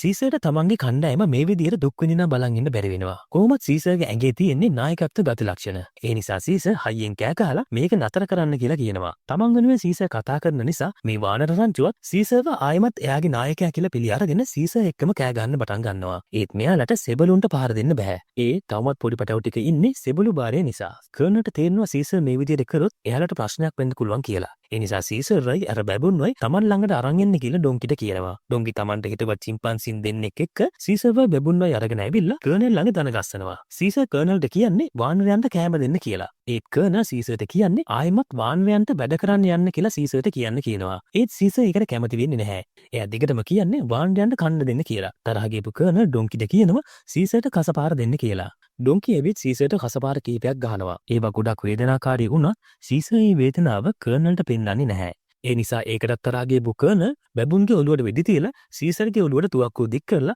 වානරයන්ට වැඩ කරන්න කියපන් කියලා කියනවා. ඒත් සීසර් කර්නල් කිය දේ කරන්නේ නැහැ. ඒ වුණාට ලේක් මේක දැකලා බය වෙනවා. එයා හිතනවා කර්නල් සීසර්ට වෙඩි තියයි කියලා. ඒ නිසා ලේක් ඉක්මනින් ගිහින් වැඩ කරන්න පටන් ගන්නවා. මේක දැකපු අනිත් වානරයෝ වැඩ කරන්න පටන් ගන්නවා. ඒ සීසර්ට වෙඩි තියයි කියලා තියෙන බයට. ඊට පස්සේ සීසර්ව බැඳලා දාන්න කියන කර්නල් එතනින් යනවා. ඩොන්කි සීසර්ව අරගෙන ඇවිල්ලා එතන තියෙන කණුවක බැඳලා දානවා. මේ අතර මේ සිද්ධ වෙන හැම දෙයක්ම මොරිස් ඇතුළු කණ්ඩායම කඳුරෙන් පිටට වෙලා බලාගෙන ඉන්නේ. එයාලා සීසර් ඇතුළු කණ්ඩායම මෙතනින් බේර ගන්න සැලසුමක් හදන්න පටන් ගන්නවා. මේ දවසේ රෑ කර්නල්ට ඕන වෙනවා සීසර්ව හම්බෙන්න. ඒ නිසා කර්නල් ඩොන්කිට කියනවා සීසර්ව එයා ළඟට අරගෙන එන්න කියලා. ඩොන්කි සීසර් ළඟට ඇවිත් බැසෙත් එමිමින් ඉන්න සීසර්ව කණුවෙන් ලෙහාගෙන කර්නල් ළඟට අරගෙන යනවා. කර්නල් සීසර්ට කියනවා ආයාගේ වැඩවලට බාධා කරොත් හැම වානරයෙක්ම මරලා දානවා කියලා. ඒත් සීසර් එතෙන්දිත් කියන්නේ වානරයන්ට කන්න දෙන්න කියලා. කර්නල් කියනවා තාප්පේ හැදුවට පස්සේ හැමෝටම කන්න දෙනවා කියලා. ඒ තාප්පේ හදන එක මට ගොඩක් වැදගත් කියලාත් කියනවා. මේ වෙලාවේදී තමයි සීසර් තමන්ගේ හිතේ තියෙන සැකය එළියට දාන්නේ. එයා කර්නල්ට කියනවා ඔයා ලෑස්ති වෙන්නේ ලොකු යුද්ධයක් කරන්න. ඒ නිසා තමයි තාප්පයක් හදන්නේ. උතුරෙන් ගැන හමුදා කණ්ඩායම එන්නේ ඔයා එක්ක එකතු වෙලා වානරයන්ව මරන්න නෙවෙයි. ඔයා එක්ක සටන් කරන්න නේද කියලා අහනවා. ඒකට පුංචි හිනාවක් යන කර්නල් කියනවා මම ඔබ බුද්ධිමත් කියලා දැනගෙන හිටියා. හැබැයි මෙච්චර බුද්ධිමත් කියලා දැනගෙන හිටියේ නෑ. ඔව් උන් එන්නේ මාත් එක්ක යුද්ධ කරන්න තමයි. මොකද උන් මට බයයි. ඒ නිසායි උන් මාත් එක්ක යුද්ධ කරන්න එන්නේ කියලා කියනවා. එතකොට සීසර් කියනවා ඔව් උන් උඹට බය ඇති. මොකද උඹ මිනිස්සුන්ව මරලා දානවනේ කියලා. ඊට පස්සේ දාර වෛරසය ආසාදිනුණු සෙබළුන්ව මරලා දාපු හැටි දැක්කා කියලාත් කියනවා. එතකොට කර්නල් කියනවා ඒ සෙබළුන්ව විතරක් නෙමේ මම මගේ පුතාවත් මරලා දැම්මා. එයාට කතා කරන්න බැරි වුණා. ඒ වෛරසය අනිත් අයටත් බෝ වුණොත් මේ ලෝකේ කිසිම මිනිහෙක්ට කතා කරන්න බැරි වෙයි. එහෙම වුණොත් අපි උඹලටත් වඩා පල්ලෙහා තැනකට වැටෙයි. ඒ නිසා ලෙඩේ බෝ වෙන එක නතර කරන්න මම මගේ පුතාව මරලා දැම්මා. මම අනිත් අයටත් කිව්වා ලෙඩේ බෝ වුණ අයවයි එයාලා පාවිච්චි කරපු බඩුයි විනාශ කරන්න කියලා. ඒ සමහර අය මට විරුද්ධ වුණා. ඒ නිසා මට ඒ විරුද්ධ අයවත් මරලා දාන්න සිද්ධ වුණා. ඒ වගේම මම එයාලා පාවිච්චි කරපු බඩුත් විනාශ කරා. මොකද ඒ බඩු වල වෛරසය තැම්පත් වෙලා තියෙන්න පුළුවන්. ඒත් කීප දෙනෙක් මගෙන් පැනලා ගියා. ඒ අය උතුරින් ප්‍රධානීන්ට මේ ගැන කිව්වා. උතුර ප්‍රධානීන් මට කිව්වා ඒ වෛරසය බෙහෙත් වලින් හොඳ කරන්න ක්‍රමයක් හොයාගමු කියලා. එතකොට මම තේරුම් ගත්තා එයාලට තාමත් මේ අලුත් ප්‍රභේදය නිසා ඇතිවන තත්ත්වය තේරුම් ගන්න බෑ කියලා. ඉතින් ඒ නිසා මම එයාලගේ කීප දෙනෙකුත් මරලා දැම්මා. ඒ තරහ නිසා තමයි දැන් එයාලා මාත් එක්ක සටන් කරන්න එන්නේ කියලා කර්නල් සීසර්ට කියනවා. සීසර් අහනවා සෙබළු කොච්චරක් මේ සටනට එනවද කියලා. කර්නල් කියනවා උන් ඔක්කොම එනවා. මේක ශුද්ධ යුද්ධයක්. මේ යුද්ධෙන් අපේ කණ්ඩායම පැරතුනොත් ඒක මේ මිනිස් සංහතිය අවසානයේ වෙයි. එහෙම වුණොත් මේක වාන්ඩ්‍රයන්ගේ ලෝකයක් වෙයි. මිනිස්සුන්ට වෙන්නේ උඹලගේ ගොවි පොළවල් වල වහල්ලු වෙන්න කියලා කියනවා. ඊට පස්සේ සීසර් ළඟට එන කර්නල් මට උඹේ පුතාව මරන්න ඕනුනේ නෑ. ඌ උඹෙන් පස්සේ වානිරන්ගේ රජු වෙන්න හිටපු කෙනා වෙන්න ඇති. ඒත් මට උඹේ පුතාව මරපු එක ගැන කනගාටුවක් නෑ කියලා කියනවා. ඒක ඇහුණු ගමන් සීසර් කර්නල්ට ගහන්න බිම පෙරලා ගන්නවා. ඒ ඩොන්කි සීසර්ගේ බෙල්ලට දාපු දන්වල ඇතලා සීසර්ගේ බෙල්ල හිර කරන්න නිසා සීසර්ට කර්නල්ට පහර දෙන්න බැරි වෙනවා. ඉක්මනින් නැගිට ගන්න කර්නල් සීසර්ට තර්ජනය කරනවා ආයෙ මේ වගේ දෙයක් කරන්න හැදුවොත් හැම වානරයෙක්ම මරලා දානවා කියලා. ඊට පස්සේ සීසර්ද ආයෙමත් කලින් බැදලා තිබුණ කණුවෙන් බැදලා දානවා. සීසර් අධික සීතල නිසා ගොඩක් දුක් විඳිනවා. මේ අතර අපිට පෙන්වන්නේ මොරිස් ඇතුළු කණ්ඩායම කඳවුරට ඇතුල් වෙන්න පාරක් හොයන විදිය. මෙයාලා මෙහෙම ඇතුළට එන්න විදියක් හොයනකොට බෑඩ් ඩේප් වැරදීමකින් පොළොවේ යටින් යන උඹගකට වැටෙනවා. ඊට පස්සේ මෙයාලා හැමෝම මේ උඹග ඇතුළට ගිහිල්ලා පරීක්ෂා කරන්න පටන් ගන්නවා. දැන් අපිට පෙන්වන්නේ පහුවදා උදේ දර්ශනයක්. ඩොන්කිගේ වානර කණ්ඩායම කෑම අරන් ඇවිල්ලා කූඩුවල ඉන්න වානරයන්ට කන්න දානවා. මේ දේ කරන්න කියලා තියෙන්නේ කර්නල්. එයාට තේරුම් ගිහිල්ලා තියෙනවා වානරයන් ගොඩක් දුරවල වුණොත් තාප්පේ ඉක්මනින් හදන්න බැරි වෙයි කියලා. මේ කෑම දකින වානර කණ්ඩායම සීසර්ට ස්තුති කරලා ඒ කෑම කන්න පටන් ගන්නවා. ඒ වෙලාවේදී ඩොන්කි වතුර බාල්දියක් අරගෙන සීසර් ළඟට ඇවිත් සීසර්ට ඒක බොන්න දෙන්න වගේ හදලා සීසර් වතුර බොන්න හදනකොටම ඒ වතුර එක සීසර්ගේ ඇඟට හලලා දානවා. මේ දේ කරන්න කියලා තියෙන්නේත් කර්නල්ම තමයි. මේ වගේ සීතල පරිසරයක වතුර ඇඟට වැටුණු නිසා සීසර් තවදුරටත් අපහසුතාවයට පත් වෙනවා. මේ අතරේ උඹග ඇතුළට ඇතුළුන මොරිස්ලා මේ උඹග කඳවුර පැත්තට යන එකක් කියලා හොයාගන්න පුළුවන් වෙනවා. මොරිස්ලා ගුහාව පරීක්ෂා කරනකම් නෝවාව බලාගන්න බාර දීලා තියෙන්නේ බෑඩ් ටේප්ට. මේ නෝවා දකින්නවා සීසර් කඳවුර ඇතුලේ දුක් විඳින විදිහ. ඒ නිසා එයා කරන්නේ කඳවුර ඇතුළට ඇතුල් වෙන එක. බෑඩ් ටේප් මේ පුංචි ගෑනු ළමයා නතර කරන්න හැදුව ඒක සාර්ථක වෙන්නේ නැහැ. බෑඩ් ටේප් මේ කඳවුරට ඉස්සරින්දම බය නිසා එයා කඳවුරට ඇතුල් වෙන්නේ නැතුව ඉක්මනින්ම මොරිස් ළඟට ඇවිත් මේ සිද්ධ වුණ දේවල් මොරිස්ට කියනවා. එතකොට තමයි මොරිස් සහ රොකට් දෙන්නම කලබල වෙන්නේ. සීසර් දැන් ඉන්නේ මරණාසන්න තත්ත්වයක. මොකද එයා මේ කඳවුරට ආපු දවසේ ඉඳන් කාලා නැහැ. ඒ වගේම ඇඟට දාලපු වතුර වලින් ඇතිවෙන සීතල නිසා එයා ඉන්නේ ගොඩක් දුර්වල වෙලා. මේ වෙලාවේදී මෙතෙන්ට යන කර්නල් ඩොන්කිට කියනවා සීසර්ව මේ කණුවෙන් ලිහලා තනි කූඩුවකට දාන්න කියලා. හෙට උදේ වෙනකන් ජීවත් වෙලා හිටියොත් අනිත් වානරයන් එක්ක වැඩට දාන්න කියලාත් කියනවා. ඊට පස්සේ ඩොන්කි සීසර්ව තනි කූඩුවකට දාලා එතනින් යන්න යනවා. කඳවුර ඇතුළට ආපු නෝවා මේ හැම දෙයක්ම බලාගෙන ඉන්නේ. එයා කර්නල් මෙතනින් ගියාට පස්සේ සීසර් හිර කරලා ඉන්න කූඩුව ළඟට එනවා. එයා නිදාගෙන ඉන්න සීසර්ගේ ඇඟට එයාගේ රෙදි බෝනික් අදාලා සීසර්ව හැරවනවා. සීසර් ඉන්න අමාරුවන් කියලා තේරෙන මේ ළමයා සීසර්ට වතුර සහ කෑම දෙනවා. ඒ තමයි සීසර් මේ කඳවුරට ආවට පස්සේ මොන පළවෙනි වතුර ටික සහ කෑම ටික. ඊට පස්සේ මෙතනට මුර සංචාරයෙන් සෙබළු වෙනවා දැකපු ගෑනු ළමයා ඉක්මනින් ගිහිල්ලා හැංගෙනවා. මේ හැමදේම කඳවුරෙන් එළියේ ඉඳන් මොරිස් ඇතුළු කණ්ඩායම බලාගෙන ඉන්නේ. රොකට්ට තේරෙනවා තව ටිකක් වෙලා ගියොත් මේ ගෑනු ළමයා අර සෙබළුන්ට අහු වෙන්න පුළුවන් කියලා. එතකොට මේ සෙබළු ගෑනු ළමයාව අනිවාර්යෙන් මරලා දානවා. මොකද මේ ගෑනු ළමයාට සිමියොන් අලුත් වෛරස ප්‍රභේදය වැළඳිලා තියෙන නිසා. ඒ නිසා ඉක්මනින්ම ක්‍රියාත්මක කරන රොකට් සෙබළුන්ගේ අවධානය එයාගේ පැත්තට ගන්න හිතාගෙන සෙබළුන්ට පේන කඳවුර පැත්තට ඇවිදගෙන යනවා. රොකට්ව දැකපු මේ සෙබළු රොකට්ව අල්ලගෙන අනිත් වානරයෝ ඉන්න කූඩුවට දානවා. ඒ වගේම තවත් වානරයෝ කඳවුරෙන් එළියේ ඉන්නවද කියලා බලන්න කඳවුර වටේට පරීක්ෂාත් කරනවා. මේ ලැබුණු අවස්ථාවෙන් ප්‍රයෝජනය ගන්න ගෑනු ළමයා ආරක්ෂිත විදියට මේ කඳවුරෙන් එළියට පැනලා ගිහින් මොරිස් එක්ක එකතු වෙනවා. කූඩුවට දාපු රොකට් සංඥා භාෂාවෙන් කතා කරලා එයාලට හම්බුණු උඹග ගැන සීසර්ට කියනවා. ඊළඟට පෙන්නන්නේ ඊළඟ දවසේ උදේ කර්නල් සීසර් මැරුණා මොනවද කියලා බලන්න කූඩුව ළඟට එනවා. කරන පුදුම වෙනවා සීසර් මැරිලා නැති එක ගැන. එයා ඩොන්කිට කියනවා සීසර්ව තනියම ගල් කඩන්න දාන්න කියලා. ඩොන්කි සීසර්ව කූඩුවෙන් එළියට ගද්දි කර්නල් දකිනවා අර පුංචි ගෑනු ළමයා සීසර්ව ඇහැරවන්න පාවිච්චි කරපු රෙදි බෝනික්කා සීසර්ගේ කූඩුව ඇතුලේ තියෙනවා කියලා. කර්නල් ගිහින් ඒ රෙදි බෝනික්ක වත්තට අරගෙන සීසර්ගෙන් අහනවා මේක කොහොමද උඹට හම්බ වුනේ කියලා. ඒත් සීසර් මුකුත් කියන්නේ නැහැ. ඊට පස්සේ සීසර්ව බැඩට දාන්න කියලා අන කරලා මේ රෙදි බෝනික්කව කර්නල්ගේ කාමරයට අරගෙන යනවා. ඊළඟට අපිට පෙන්වන්නේ සීසර් ගල් කඩවෙන් ඉන්නවා. අනික් වානරයෝ මේ ගල් වලින් තාප්පේ හදන ගමන් තමයි ඉන්නේ. ඒත් මෙයාලා කරන්නේ සිබළුන්ට නොතේරෙන විදිහට කූඩු වලට තියෙන දුර ගණනය කරන එක. මේ දුර ගණනය කරන එක ගොඩාක් වැදගත් වෙනවා මෙයාලගේ උමග හරහා පැනලා යන්න.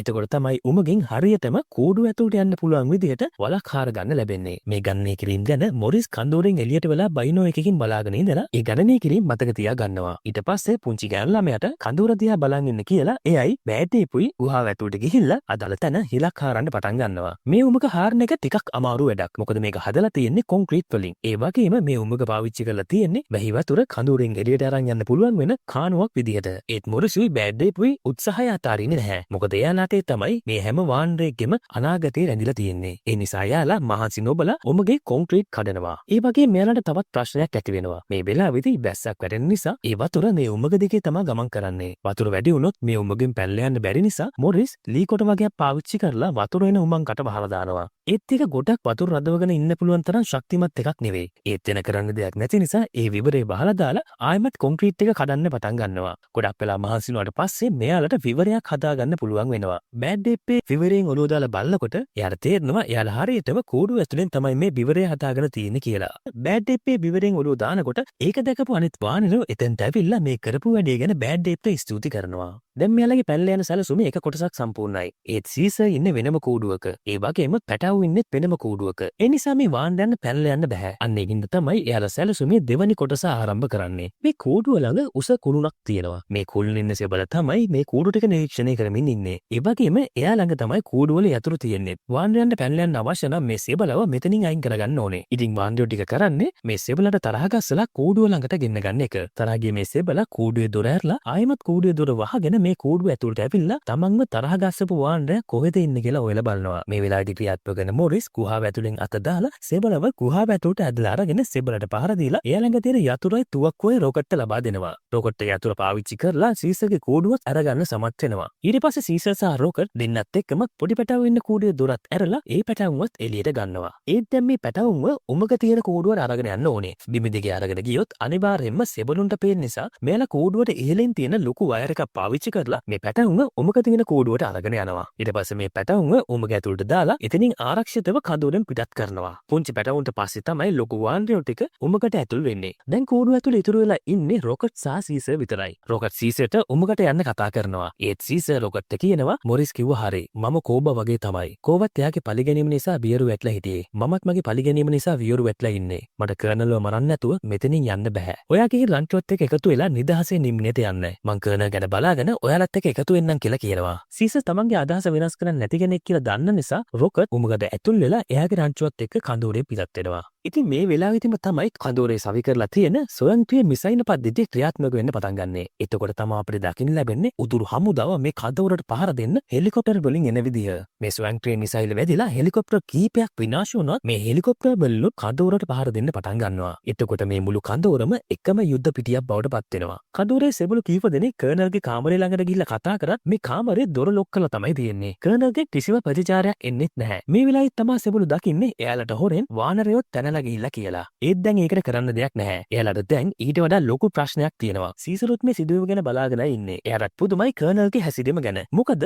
කර්නල් කියන්නේ මෙච්චර යුද්ධයක් තියෙන වෙලාවක බයගුල්ලෙක් වගේ කාමරේ දොර වහගෙන ඉන්න කෙනෙක් නෙවෙයි. ඒ නිසා සීසර් කර්නල්ගේ බැල්කනියෙන් කාමරේ ඇතුළට ඇතුල් වෙනවා. කර්නල් කාමරේ ඇද උඩ මුණින් අතර දිගා වෙලා ඉන්නේ. ඒ ළඟම හිස් අරක්කු බෝතල් කීපයකුත් තියෙනවා. සීසර් හිතන්නේ කර්නල් අරක්කු බීලා වෙරි වෙලා ඉන්නවා කියලා. ඒ නිසා කර්නල්ගේ මේස උඩ තියෙන පිස්තෝලේ අතර ගන්න සීසර් කර්නල් දිහාට තුවක්කුවක් දික් කරගෙන කර්නල් ළඟට ලං වෙනවා. කාමරේ ඇතුලෙන් ඇහුණු අරිසත්ත්‍ය නිසා කර්නල් අමාරුවෙන් ඒ කවුද කියලා ඔලුව උස්සලා බලද්දි තමයි අපිට පේන්නේ කර්නල් මෙහෙම ඉන්නේ වෙරි වෙලා නෙවෙයි. කර්නල්ටත් සිමියන් වෛරසයේ අලුත් ප්‍රභේදය බැලදිලා. දැන් එයාටත් කතා කරන්න බෑ. කර්නල් ඒකට ගොඩක් දුක් වෙලා ඉන්නේ. මොකද එයා හිතන්නේ දැන් එයාට එයාගේ ශුද්ධත්වය නැතිලා කියලා. කර්නල්ට මේ රෝගේ බැලදිලා තියෙන්නේ එදා සීසර්ගේ කූඩුවෙන් කර්නල් හොයාගත්ත නෝවාගේ රෙදි බෝනික්කගෙන්. නෝවාගේ කොහොමත් මේ අලුත් වෛරස ප්‍රභේදය තියෙන නිසා එයා පාවිච්චි කරන දේවල් වලත් මේ වෛරස් එක තියෙනවා. ඉතින් මේ නෝවාගේ රෙදි බෝනික්කගෙන් තමයි කර්නල්ට වෛරසය ආසාදනය වෙලා තියෙන්නේ. කර්නල් සීසර්ගේ අතේ තියෙන තුවක්කුව එයාගේ ඔළුවට ලං කරගෙන සීසර්ගෙන් සංඥාවෙන් ඉන්නනවා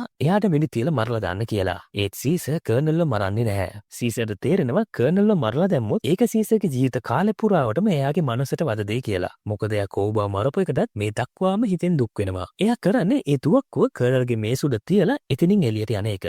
ඒ යන ගමන් එතන තිබිච්ච බෝම්බ කීපයකුත් අතර ගන්න සීසර්ට පුළුවන් වෙනවා. ඉතින් මේ කාමරෙන් එළියට යන සීසර්ට කාමරය ඇතුලෙන් වෙඩි හනක් ඇහෙනවා. කර්නල් එයාටම වෙඩි තියාගෙන මැරිලා යනවා. මේ වෙනකොට වාණ්ඩයන් ටික කඳවුරෙන් එළියට පැනගෙන ඉවරයි. එයාලා දැන් හදන්නේ විවෘත භූමියක් තියෙන තැනකින් හිම පිරුණු කන්දක් පැත්තට පැනගන්න. ඒත් මේ පැනලා යන එක දකින සෙබලෙක් එයාගේ මැෂින් ගන් එකේ දිකට හරහට මේ වාණ්ඩයන්ට වෙඩි තියෙනවා. ඒකෙන් වානරයන් විශාල ප්‍රමාණයක් මරණයට පත් වෙනවා. ඉතිරි වානරයෝ ටික එතන තිබුණු ගල් වගේකට මුවා වෙලා ජීවිතේ බේර ගන්නවා. ඒත් දැන් මෙතනින් එහාට මෙයාලට පැනගන්න බෑ. එක පැත්තකින් කඳවුරේ හමුදාව පහර දෙනවා. එක පැත්තකින් උතුරේ පාපල් හමුදාව මේ කන්ද උඩට ටිකෙන් ටික රන් වෙනවා. තව ටික වෙලාවක් ගත වුණොත් මේ හමුදා දෙකෙන්ම මෙයාලට මැරෙන්නක් සිද්ධ වෙන්නේ. සීසන් මේ සම්පූර්ණ සිදුවීම දකිනවා. එයාට මේ මැෂින් තුවක්කුව ළඟට ලං වෙන්න බෑ. ඒත් එයා දකිනවා ලොකු පෙට්‍රල් ටැංකියක් එයාවටම තියෙනවා කියලා. එයා කරන්නේ එයාට තියෙන අත් බෝම්බෙකුත් අරගෙන ඉක්මනින් මේ පෙට්‍රල් ටැංකිය ළඟට දුවලා යන එක. ඩොන්කි තමයි අර වානරයන්ට වෙඩි තියෙන මැෂින් තුවක්කුවට උණ්ඩ පුරවන්නේ. අර වානරයෝ මැරලා වැටෙන හැටි දැක්කාම ඩොන්කිට තමන් ගැනම ලොකු කලකිරීමක් ඇති වෙනවා. මැෂින් තුවක්කුවේ සිබලා ගල් වලට මුවා වෙලා ඉන්න වානරයන්ට තවදුරට මැෂින් තුවක්කුවෙන් වෙඩි තියලා වැඩක් නැති නිසා බෝම්බ විදින තුවක්කුව ඩොන්කිගෙන් ඉල්ලනවා. ඒක ගන්න පිටිපස්ස හැරෙනකොට තමයි ඩොන්කි සීසර් කඳුර ඇතුලේ ඉන්නවා කියලා දකින්නේ. ඩොන්කිට තේරෙනවා සීසර් කරන්න හදන දේ. ඒ පෙට්‍රල් ටැංකිය පුපුරවලා දැම්මොත් අනිවාර්යයෙන්ම කඳුරේ විශාල ප්‍රදේශයක් විනාශයට පත් වෙනවා. සීසර් යාළඟ තියෙන අත් බෝම්බය මේ පෙට්‍රල් ටැංකිය පැත්තට විසි කරන්න හදනවා. මේ වෙලාවෙත් තමයි අපි කවුරුත් හිතන්නේ නැති දෙයක් වෙන්නේ. කොහෙද ඉඳලා ආපු හිතඩයක් සීසර්ගේ අත යටින් පපුව පසාරු කරගෙන යන නිසා සීසර්ව සමබර නැතුව බිම ඇදගෙන වැටෙනවා. සීසර් බලනවා Tamanට කවුද ඊතලෙකින් ඉද්ද කියලා. ඔයාලට මතක ඇති කතාව පටන් ගන්නකොටම සීසර්ගේ කදවරකට පහර දුන්න වෙලාවේ අත්තරංකුඩ ගත්ත සෙබළු ටික මරන්න නැතුව ආපහු කැලෙන් එළියට එව්වා. අන්න ඒක සෙබළෙක් තමයි සීසර්ට ක්‍රොස්බෝ එකකින් විදලා තියෙන්නේ. මේ සෙබළ Tamanට ද ජීවිත දාන දුන්න සීසර්ට ආයිමත් ඊතලෙකින් විදින්න හදනකොට මේ සෙබළ ගැඟට බෝම්බයක් කෙලින්ම වැදිලා කෑලි කෑලි වලට කැඩිලා මැරලා යනවා. පුදුමයකට වගේ මේ බෝම්බේ එවලා තියෙන ඩොන්කි. එයා දැන් Taman කරපු වැරදි වලට පසුතැවෙනවා. එයාගේ ඇස් ඉස්සරහම වාන්ද්‍රය ගොඩක් මැරලා ගියපු ගැන එයා ඉන්නේ දුකෙන්. ඒ නිසා තමා සීසර්ව බේරගන්න අර සෙබළ ගැඟට බෝම්බයක් විදලා මරලා දාලා තියෙන්නේ. ඩොන්කි අර සෙබළට වෙඩි තියනවා දැකපු මැෂින් තුවක්කුවේ ඉන්න සෙබළ ඩොන්කි ගෝඩුවට වෙඩි තියලා ඊට පස්සේ සීසර්ටත් වෙඩි තියනවා. ඒත් සීසර් ඉක්මනින් නැගිටලා එයා ළඟ තියෙන අත් බෝම්බේ පෙට්‍රල් ටැංකිය පැත්තට විසි කරනවා. මේ බෝම්බේ පුපුරනවත් එක්කම පෙට්‍රල් වලටත් ගිනි ඇවිලිලා ඒකෙන් දැවැන්ත පිපිරීමක් ඇති වෙනවා. මේ පිපිරීම නිසා කර්නල් අලුතින් හදපු තාප්පේ සම්පූර්ණයෙන්ම විනාශ වෙලා යනවා. සීසර් දැනගෙන හිටියේ නැති වුණාට මෙතන තවත් තෙල් ටැංකි කීපයක්ම තිබිලා තියෙනවා. ඉතින් මේ පිපිරීම නිසා ඒ හැම ටැංකියක්ම ගිනි ඇවිල්ලා දැවැන්ත පිපිරීමක් වෙනවා. හැබැයි සීසර්ට අන්තිම මොහොතේදී අර උමකට පැනගන්න පුළුවන් වෙනවා. ඒ නිසා එයාගේ ජීවිතේ නූලෙන් බේරෙනවා. මැෂින් තුවක්කුව නිසා පැනගන්න විදියක් නැතුව ගල්ලස්සේ හැංගිලා හිටපු වාහන රංචුව ඉක්මනින්ම එතනින් පැනලා හිම පිරලා තියෙන කදුවල තියෙන කැලේට පැනගන්න සමත් වෙනවා. මේ පිපිරීම නිසා අර විශාල තාප්පේ විනාශ වුණා දැකපු උතුරු හමුදාව ඉක්මනින්ම කදෝර ළඟට ඇවිල්ලා එයාලගේ වැඩි සටනක් නැතුවම ලබාගත් ජයග්‍රහණය ගැන ප්‍රීතිഘോഷා කරනවා. නමුත් මේ වෙලාවේදී කවුරුත් හිතන්නේ නැති දෙයක් සිද්ධ වෙනවා. අර සිද්ධ වුණ දෙවන්ත පිපිරීම නිසා කඳුවල තියෙන අයිස් තට්ටු සුනාමියක් වගේ කඳුරින් නායකකින් පල්ලෙහාට එන්න පටන් ගන්නවා. ඒ හිම තට්ටු හම්බෙන හැම දෙයක්ම විනාශ කරගෙන තමයි පල්ලෙහාට එන්නේ. මේක දැකපු සීසර් ඉක්මනින්ම තමන්ගේ රංචුව පැනලා ගියපු කැලේ පැත්තට දුවන්න පටන් ගන්නවා. ඒත් එක්කම මේ උතුරු හමුදාවත් මේ හිම ගොඩෙන් බේරෙන්න ආපහු දුවන්න පටන් ගන්නවා. ඒත් එයාලට බැරි දුරක් ආපහු දුවන්න ලැබෙන්නේ නැහැ. වේගින් ආපු ඒ හිම ගොඩට මේ සෙබළු හැම කෙනෙක්ම යට වෙලා යනවා. සමහර විට මේ සෙබළු වෙන්නේ නැති මේ ලෝකේ අන්තිමටම ජීවත් වෙච්ච මනුෂ්‍ය කණ්ඩායම. සීසර් වේගෙන් කැලේට දුවලා ගිහින් එතන තියෙන උස ගහකට නැග ගන්න සමත් වෙනවා. ඒත් මේ ගහට නැගලා වුණත් මේ හිම ගොඩෙන් බේරෙන්න අමාරුයි. හිම ගොඩ සීසර් ළඟට ලං වෙනකොටම එයා මේ ගහ හයියෙන් බදාගෙන ඇස් දෙක තද කරලා පියා ගන්නවා. ටික වෙලාවක් ගියාම මේ හිම නතර වෙනවා. එතකොට සීසර් ඇස් ඇරලා බැලුවම තමයි දකින්නේ දැන් කඳවුරවත් උතු හමුදාවවත් නැහැ කියලා. හිම කොටට මේ හැම දෙයක්ම විනාශ වෙලා ගිහිල්ලා. සීසර් ඊට පස්සේ බලනවා තමන්ගේ කණ්ඩායමට මොකද උනේ කියලා. එහලා සීසර් වගේම මෙතන තියෙන උස ගස්වල නැගලා ජීවිතේ බේරගෙන තියෙනවා. ඊට පස්සේ මෙයාලා නිදහසේ නිම්නය හොයාගෙන යන්න පිටත් වෙනවා. හැබැයි සීසර් ඉන්නේ ටිකක් අමාරුවෙන්. එයාගේ පපුවට වැදුණු ඊතලේ නිසා. තනිතලා භූමි කාන්තාර පහු කරගෙන ගොඩක් දුර යන මෙයාලට අන්තිමේදී සීසර්ගේ පුතා කියපු නිදහසේ නිම්නය හම්බ වෙනවා. මෙතන ඇත්තටම නිදහසේ නිම්නයක්. මෙයාට උන කෑම වගේම වතුර පිරුණු විලකුත් තියෙනවා. ඒක දැකපු හැමෝම තමන්ගේ අලුත් නවාතැන ගැන සන්තෝෂයටපත් වෙලා මේ නිම්නයේ නිදහසේ දුවන්න පටන් ගන්නවා. ඒ අර යන්න දීලා සීසර් සහ මොරිස් එතන තියෙන ගහක් යට කළු ගලක ඉඳගෙන තමන්ගේ අලුත් නවාතැන ගැන කතා කරන්න පටන් ගන්නවා. කිසිම කෙනෙක්ට නොපෙන්නුවත් සීසර් දැන් එන්නේ ගොඩක් අමාරුවෙන්. සීසර් එකපාරටම ඇඟට පණ නැතුව ඒ ගලෙන් පහළට වැටෙන්න යනවා. මොරිස් සීසර්ගෙන් අහනවා ඇයි මොකක්ද ප්‍රශ්නේ කියලා. ඒ වෙලාවේදී තමයි සීසර් තමන්ගේ තුවාලේ මොරිස්ට පෙන්වන්නේ. එතකොට තමයි මොරිස් සීසර්ට මෙහෙම තුවාලයක් වෙලා තියෙනවා කියලා දැනගන්නේ. මොරිස් අහනවා ඇයි මේක කලින් කිව්වේ නැති කියලා. එතකොට සීසර් කියනවා මේක කොහොමත් හොඳ කරන්න බෑ මොරිස්. මම කොහොමත් මැරෙනවා කියලා. මේක ආපු මොරිස්ට ලොකු දුකක් ඇති වෙලා අඬන්න පටන් ගන්නවා. ඒත් සීසර් මොරිස්ගේ අත අල්ලගෙන ආදරෙන් අපි හැමෝම දැන් ගෙදර ඉන්නේ. වානරයෝ ගොඩක් ශක්තිමත්. මම ඇතුව හෝ නැතුව කියලා කියනවා. මොරිස් කියනවා ඔයාගේ පොඩි පුතා දවසක දැනගනීවි එයාගේ තාත්තා කොයිතරම් ශක්තිමත් නායකයෙක්ද කියලා සහ මොනවද සීසර් අපි වෙනුවෙන් කරේ කියලා. සීසර්ට කතාව ඇහිලා තමන් ගැනම ලොකු ආඩම්බරයක් දැනෙනවා. මේ නිදහසේ නිම්නේ නිසා මෙතනින් එහාට වානරයන්ගේ අනාගතය ගැන බය වෙන්න දෙයක් නැහැ. එයා එයාගේ පුංචි පුතා දිහා බලනකොට දකිනවා මේ පුංචි පුතා නෝවා සහ බෑඩ් ඩේප් එක්ක සතුටින් සෙල්ලම් කරමින් ඉන්නවා කියලා. සීසර්ගේ ඇස් වලින් කඳුළු වැටෙද්දි එයා එයාගේ ඇස් දෙක පියා ගන්නවා. මේ කඳුළු අනිවාර්යයෙන්ම සතුටු කඳුළු වෙන්න ඇති. ඒත් එක්කම මේ වානරයන්ට නිදහස් ලෝකයක් හදපු මහා නායකයා මරණයටපත් වෙනවා. මන් දන්නවා සීසර්ට ආදරය කරන ඔයා මේ සිතුවීම කවදාවත් බලාපොරොත්තු වුණ දෙයක් නෙමෙයි වෙන්නේ නැති. ඇත්තටම මමත් මේ අවසානයේ බලාපොරොත්තුුනේ නැහැ. ඔයාලා වගේම මමත් සීසර්ගේ නායකත්වයට එයාගේ තීරණ ගැනීම වලට ආදරය කරා. ඉතින් මිත්‍රවරුනි සීසර්ගේ මරණයත් එක්කම මේ ෆිල්ම් එකත් මෙතනින් අවසන් වෙනවා. සීසර් ගැන ඔයාට හිතන දේ මොකක්ද කියලා කමෙන්ට් එකක් දාන්නත් අමතක කරන්න එපා. ඒ වගේම තාමත් මාව සබ්ස්ක්‍රයිබ් කරලා නැත්නම් දැන්ම මාව සබ්ස්ක්‍රයිබ් කරන්න. වීඩියෝ එක හොඳ නම් ලයික් එකක් දාන්න. එහෙනම් මේ වගේම සුපිරි ෆිල්ම් එකකින් ආයෙමත් හම්බෙමු. ඔයාට සුබ දවසක්.